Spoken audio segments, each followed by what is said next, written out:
हाल उम्मीद करते हैं कि आप खैरियत से अगर मर्दा कि आप हमेशा खुश रहें, हंसते और मुस्कुराते रहें और इसी तरह हमें अपना प्यार दिखाते रहें। बिल्कुल जी। मेरा नाम मुअज्जम अली। मैं हूं तारिक महमूद। मैं मोहम्मद यूसुफ। तो आज हम जिस वीडियो पर रिएक्ट करने जा रहे हैं, वीडियो का टाइटल है loan big project and debt. ये जी जो चाइना जो दूसरे कंट्री को लोन देता है और डेट ट्रैप में फंसाता रहा है, उस रिलेटेड वीडियो है। क्योंकि पाकिस्तान भी काफ़ी लोन ले चुका है चाइना से, तो अभी जो है वो चाइना को पैसे चाहिए वापस। वीडियो देखते हैं और अपना निकाल पर देंगे। कॉल करते हैं 1 2 3 वीडियो स्टार्ट। नमस्कार दोस्तों, स्वागत है आपका हिंदी नॉलेज शो में। तो दोस्तों, $1 ट्रिलियन ये कितनी बड़ी रकम है। दरअसल इस धरती पर 195 देश हैं, जिनमें से 193 यूनाइटेड नेशन के सदस्य हैं। उन 193 में से मात्र 18 देश ऐसे हैं जिनकी टोटल अर्थव्यवस्था यानी कि पूरी की पूरी जीडीपी $1 ट्रिलियन से ज्यादा है। बाकी की दुनिया में किसी की भी अर्थव्यवस्था या जीडीपी $1 ट्रिलियन के आसपास भी नहीं है। ये इतनी ज्यादा बड़ी रकम है। लेकिन हम इसकी बात क्यों कर रहे हैं? क्योंकि हमारे पड़ोसी देश चीन को $1 ट्रिलियन से ज्यादा का नुकसान हो चुका है। और उससे भी भयानक बात ये कि इस 1 ट्रिलियन को पूरा करने के लिए इन्हें $1 ट्रिलियन का और लोन उठाना पड़ेगा। और जल्दी ही इन्होंने रिकवरी नहीं करी तो ये कहा जा रहा है कि 2030 तक चीन की अर्थव्यवस्था पूरी तरीके से कोलैप्स भी कर जाएगी इस डेब्ट ट्रैप में फंसकर। लेकिन ये पूरा मामला है क्या, चलिए विस्तार से समझते हैं। तो दोस्तों, इसकी शुरुआत हुई थी 2013 में। उस समय तक चीन के राष्ट्रपति हुआ करते थे हु जिनताओ। चीन की अर्थव्यवस्था अच्छे से ग्रो कर रही थी। लगभग हर एक सेक्टर में चीन तेजी से लीडर बनता जा रहा था। यहां तक कि वर्ल्ड स्टेज पर भी चीन के लगभग सभी देश दोस्त ही थे, कोई भी खास दुश्मन नहीं था। लेकिन उसके बाद एंट्री होती है चीन के राष्ट्रपति शी जिनपिंग की, जिन्होंने आते ही 2013 के अंत में घोषणा कर दी बेल्ट एंड रोड इनिशिएटिव की। इन्होंने कहा कि जो पुराना सिल्क रोड हुआ करता था, जिसके जरिए चीन एक बहुत बड़ी सुपर पावर था पुराने जमाने में, हम उसे दोबारा रिवाइव करेंगे और सड़कों का पूरा नेटवर्क फैलाया जाएगा पूरी दुनिया में। इसके अलावा एक शिपिंग नेटवर्क तैयार किया जाएगा। बड़े लेवल पर अफ्रीका और दूसरे गरीब देशों में रेलवे नेटवर्क भी खड़ा करेगा चीन। और इसके लिए चीन ने अंधाधुंध लोन बांटने शुरू कर दिए इन सभी देशों को।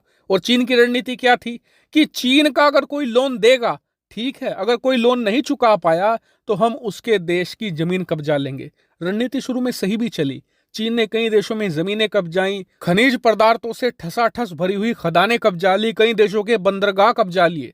और इससे एक बार को लग रहा था कि चीन अमेरिका से बहुत आगे निकल जाएगा और ये रणनीति चीन को कामयाब बना देगी। लेकिन अब यही रणनीति चीन को डेब्ट ट्रैप में फंसा चुकी है। दरअसल जब से कोरोना वायरस स्टार्ट हुआ है, तब से चीन का कोई भी कर्जदार उसकी किस्तें नहीं चुका पा रहा है। और दुनिया की बहुत सारे वो देश जिन्होंने चीन से लोन लिया था, वो बैंकरप्ट होते चले जा रहे हैं। श्रीलंका हुआ, अफ्रीका के कई देश हुए, पाकिस्तान इसी की कगार पर है। इसके अलावा कंबोडिया समेत कई साउथ ईस्ट एशियाई देशों में यही हालात हैं। और चीन का कर्ज वापस नहीं आ पा रहा है। इस वजह से नुकसान हो रहा है चीन के बैंकों को, क्योंकि सरकार का तो कोई लेना देना नहीं है। चीन के बैंकों ने लोन दिया। और बैंक कहां से लोन देता है? या तो लोगों से पैसा लेता है या अंतरराष्ट्रीय मार्केट से पैसा उठाता है। और जब बैंक को किस्तें वापस नहीं मिलेगी तो जिनसे उसने पैसा उठाया है यानी कि जनता से, अंतरराष्ट्रीय मार्केट में कर्जदारों से, वो उनका पैसा नहीं चुका पाएगा और वो डिफॉल्ट हो जाएगा। पिछले 6-7 महीनों से चीन में यही हो रहा है। एक के बाद एक लगातार बैंक धड़ाधड़ ठप होते चले जा रहे हैं। पूरा चीनी बैंकिंग सिस्टम कोलैप्स होने की कगार पर है। और बताया जा रहा है कि इस समय चीन का $1 ट्रिलियन का ऐसा लोन है दुनिया भर में जो वापस आने की कतई उम्मीद नहीं है, यानी कि एनपीए है, जो वापस कभी आएगा ही नहीं। ऐसे में चीन को कहीं से भी इस समय $1 ट्रिलियन की तुरंत जरूरत है, क्योंकि जो देश के लोग हैं उनका पैसा आप लौटाए या ना लौटाए, लेकिन जो अंतरराष्ट्रीय मार्केट में जहां से आपने पैसा उठाया है वो तो वापस करना ही पड़ेगा। और इसीलिए बताया जा रहा है कि चीनी सरकार को और बैंकों को करीबन $1 ट्रिलियन का लोन और उठाना पड़ेगा अपने पुराने कर्जे चुकाने के लिए, जिससे कि चीनी सरकार पर $1 ट्रिलियन का यहां पर कर्ज और चढ़ जाएगा। और उससे भी बड़ी मुसीबत यह है कि इस समय इससे भी ज्यादा कर्ज है पाकिस्तान जैसे देशों पर, और वो चीन की किस्तें चुकाना तो छोड़िए, उल्टा और चीन से लोन मांग रहे हैं। कोई 9 बिलियन मांग रहा है, कोई 15 बिलियन मांग रहा है कि या तो हमें पैसा दे दो वरना हम बैंकरप्ट हो जाएंगे, और अगर हम बैंकरप्ट हो गए तो फिर हम तुम्हारा एक भी रुपया नहीं लौटा पाएंगे।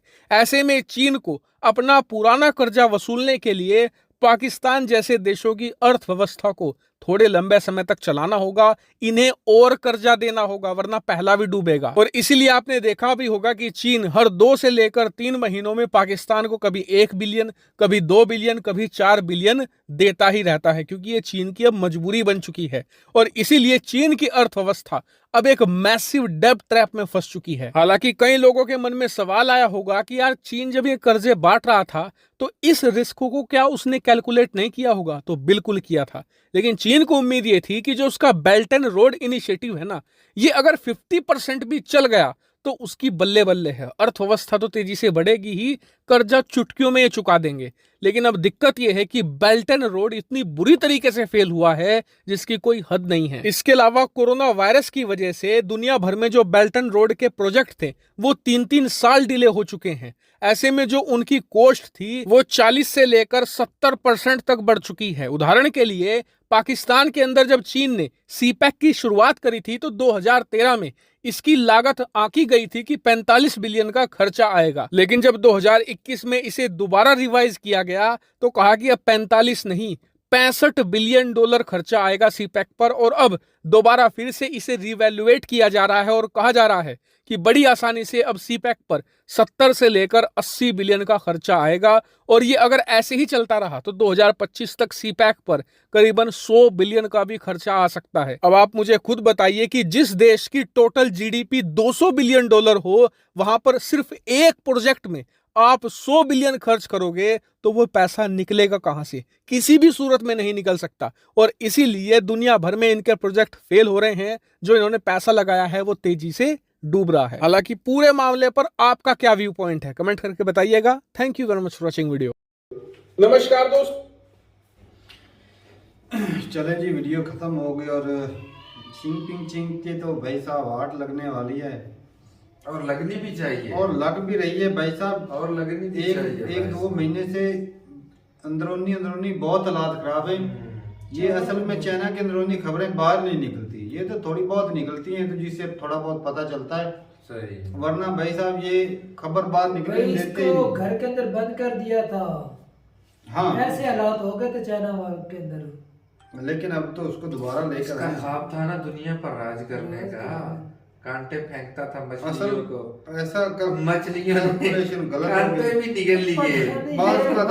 जिनको भी इन्होंने कर्जा दिया ना वो बैंकरप्टी तो भाई उनका ब्लड जो है ये चूस लेते हैं, उनकी उन बेचारों की हड्डियां ही बचनी है, उनकी हड्डियां ही बचनी है। और फिर कर्जा भी बोलते हैं ऊपर से। आप अपने मुल्क को ले लीजिए, आपके मुल्क में हमारे यहाँ वो अब बता, तू कहता ना कि रोड नहीं बनेंगे, हाँ। वो 60 बिलियन अगर पाकिस्तान में खर्च होता, यहाँ के इंजीनियर सारा कुछ काम करते, वो 60 बिलियन पाकिस्तान में ही रहता ना। बिल्कुल, वो पैसा इधर ही सर्कल करता और मुल्क 60 बिलियन वो पाकिस्तान में काम इधर से करता। लेकर भी जाता है, फिर भी उनकी जनता जो है हुक्मरान को असल में उन्होंने अपनी पॉलिसी बहुत बनाई फिर थी। उधर भी करप्शन तो हो रही है। फिर तो होती है, करप्शन से ही मामला खराब होते हैं। करप्शन होती इन्वेस्ट है। उन्होंने इधर की, पाकिस्तान के ऊपर ब्लेम लगा दिया, मतलब कि लेबर आ गया भी, इतना कर्जा आपको मिल गया, इतनी इन्वेस्टमेंट आपके ऊपर से आप बोलते हैं वो जो इंजीनियर है या उनकी जो लेबर है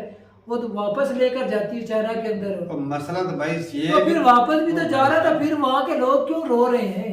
तो अपने बैंक पैसे के लिए। एक मेरी बात सुन, आम बंदे की और बात होती, पैसा बैंकों के जरिए ट्रांसफर हो रहा है। हाँ। बैंक किधर से लेते हैं? आम लोगों से लेते हैं। हाँ। तो आम लोगों में, और ये मैं पैसे बैंक में रखने वाला मैं हूँ, काम कोई और इंजीनियर कर रहा है, वो इंजीनियर काम करेगा तो उसको तो उसके पैसे मिलेंगे ना।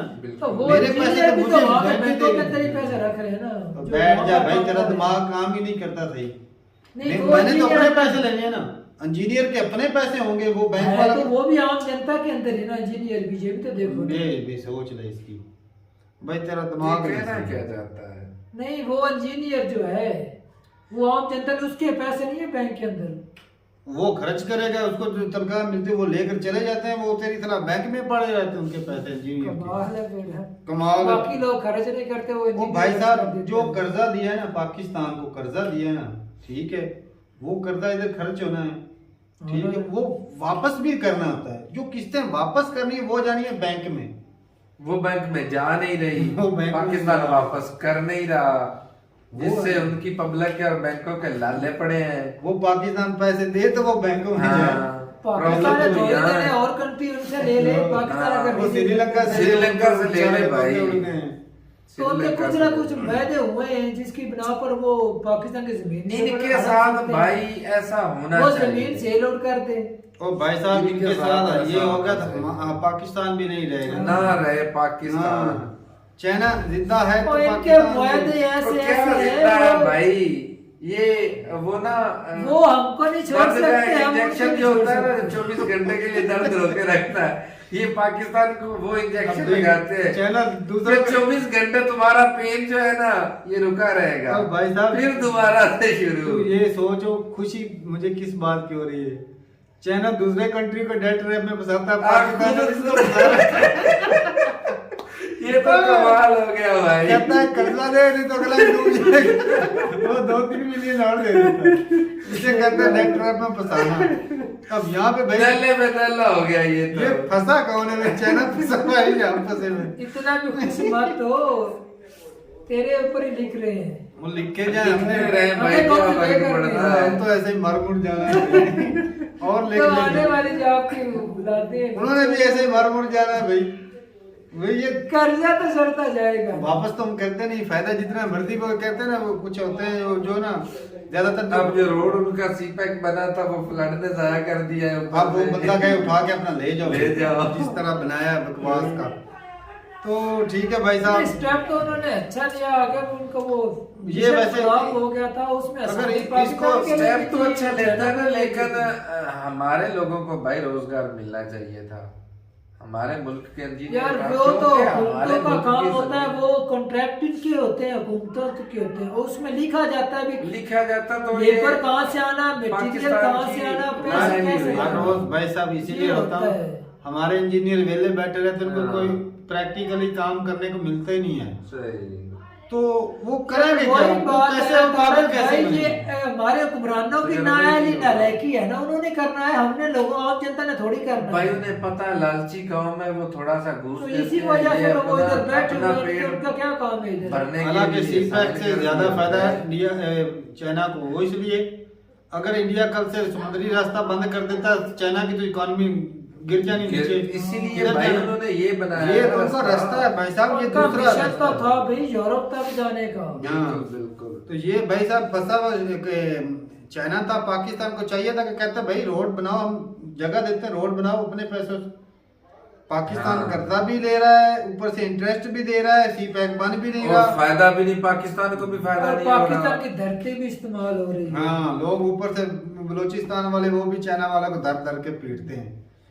तो ठीक है भाई साहब, अब पता चलेगा कि डेट रैप में चाइना फंसाता है या कोई चाइना खुद फंस गया है, क्योंकि पाकिस्तान के डेट रैप में तो ऑलरेडी चाइना फंस चुका है। पाकिस्तान ना तो पैसा देगा और लेगा, कहेगा भाई के बताओ 6 महीने की बात है भाई, नहीं तो चला जाएगा और दो पैसे। चाइना 2-3 मिलियन और दे देगी। टोटली डेट ट्रैप हो गया तो पाकिस्तान अगर खत्म होगा तो वो कर्जा माफ शायद हो सके। तो इसी वजह से वो पाकिस्तान को चलाने के लिए ना महीने बाद 2 महीने बाद तेरा देता रहता है। हाँ चलो कोई नहीं, किस्तें वापस आ जाए। मजबूरी से फायदा उठाता रहता है पाकिस्तान। और पाकिस्तान देख लो, अमेरिका को भी लूटा, चाइना को भी लूटा, और भी कंट्री है, सऊदी अरब को लूटा सारी जिंदगी, अपने पैरों पे फिर भी खड़ा नहीं। आज भी हाथ फिर ऐसे भी ही जला नहीं भाई। हैं, आज भी हाथ ऐसे ही और जो करते ऐसा हैं। करते हैं वो ऐसे कभी नहीं कर सकते। बिल्कुल ये सही पक्की बात है। बोली भाई। तो ठीक है भाई साहब, मिलते नहीं वीडियो के साथ, तब तक के लिए इजाजत दें। अल्लाह अल्लाह हाफिज़। हाफिज़।